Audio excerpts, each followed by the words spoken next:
Ayan, season na naman ng Indian mango, guys. Mayroon ditong Indian mango na bigay. Kaya, gagawin natin para hindi masira. Gawa natin ng paraan na ma-preserve natin. Gagawa tayo ng burong mangga.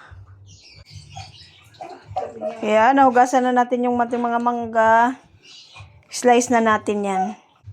Ayan, na-slice ko na lahat yung mangga. Maliit lang na cubes. Tapos yung bell pepper din, yan, na-slice ko na rin. Tapos may sili tayo, labuyo. Tapos, bawang. Then, may asukal din tayo. At, asin. Yan. Ilagay na natin siya dito sa isang bowl na malaki. Ayan, pagsama-samahin lang natin yung ating mga ingredients. Yung ating mangga, yung ating bell pepper, bawang.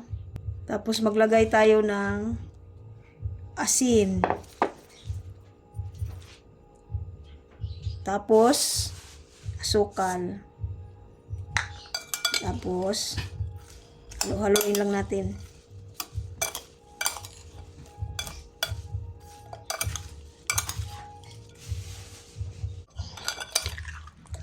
Tuloy-tuloy lang yung halo natin hanggang sa matunaw yung asukal at asin.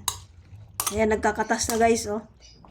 Ayan, oh. Pero meron pang asukal. Haluin pa rin natin hanggang sa matunaw yan. Ayan, sarap nito ipares sa pritong isda.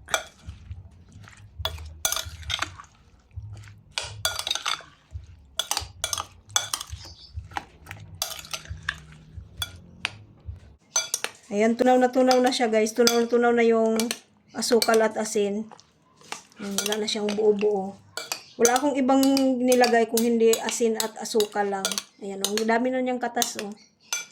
Ayan, pag ganito na, ilipat na natin siya sa garapon. Tapos ibabad muna natin siya bago natin kainin.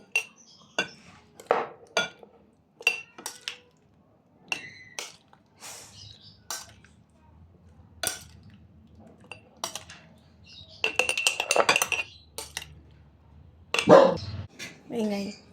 Ayan, isang garapon lang ang nagawa natin kasi maliliit lang yung mangga natin.